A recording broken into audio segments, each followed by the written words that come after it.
Alright, hello and welcome to my video breakdown for the Pinochet video. I think, or at the very least I hope I mentioned this in some kind of community post, but yeah, the editing level was a bit lower in this one than in the Argentina video.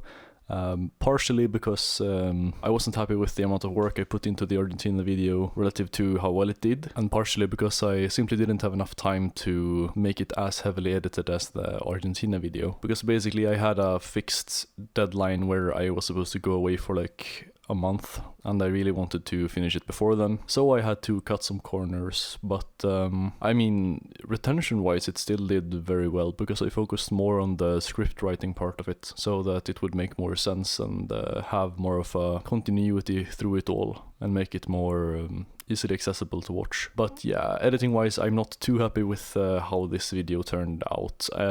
It feels like the editing is like what makes my videos stand out, and this one still had a lot of editing, don't get me wrong, but not as much as I could have put in. So yeah, definitely not my best work. But there are still some differences I can touch on. First of all, if you watched the previous breakdown, I'm sure you've noticed that there's actually a dark theme here now, and that is because I have legally acquired a copy of a later version of the Vegas Pro editing software. It's not more stable, it's definitely not more stable. I still have a lot of crashes and random hang-ups and so on, but at the very least there are some nice effects and so on that are included in this version that weren't included in the one from like 13 years ago, shockingly, which I definitely abused when I made this video. So I think I mentioned in the last video breakdown for the Argentina video that I have figured out how to use Bezier curves while animating effects and so on, and you can probably tell that I make a lot of use of this in this video, especially since in this updated version of the editing software it's possible to copy effects from one clip to another without completely overwriting everything else on the clip. So it was much easier to animate one clip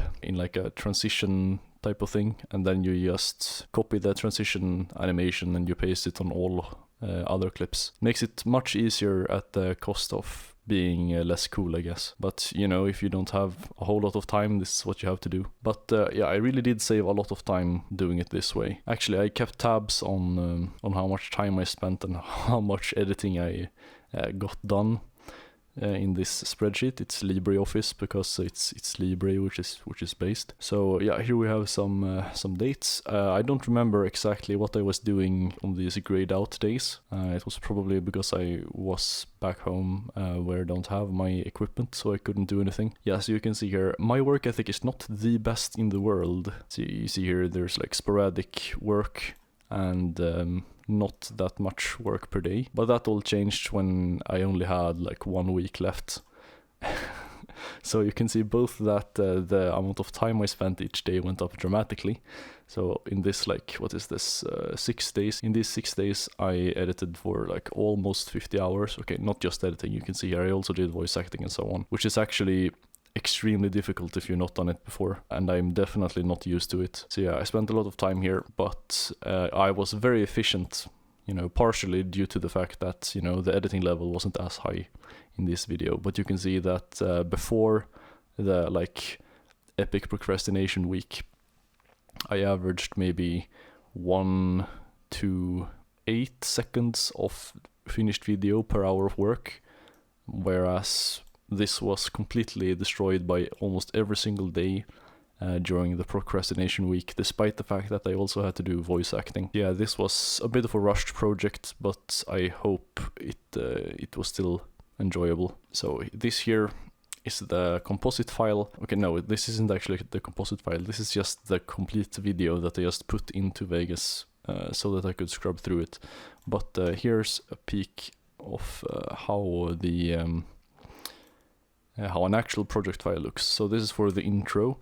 This intro isn't nearly as energetic as the Argentina intro, but it's still fairly nice in my opinion, especially since the animation, like here for example, I really enjoy this shot specifically. It's quite smooth, and it really illustrates that I've started abusing the Bezier function. Courtesy of Max, or actually, well, not courtesy of. I don't exactly know what that means because I'm English second language, but you know, he uses a lot of that while he transitions between clips. So I mean, I kind of copied that because it's based and works well, I find. So yeah, I mean, that's kind of it really for this video. Also, I know that in the previous video breakdown I promised, I said rather, that I was going to do like a director's watch along or whatever, but I don't think that would add much value to you guys, honestly. Like, it would just be me explaining every single joke, and not even explaining it. I would just be like, did you see that merchant there? Which is, you know, I mean, you guys can just do that in your own time, and I really wouldn't be able to add much. I think this is the only like series or whatever, like post-video series I will maintain, where I talk a little bit about the production process and so on. I will also start doing progress reports now. I know I just haven't done that before basically, but yeah, that's the plan anyway.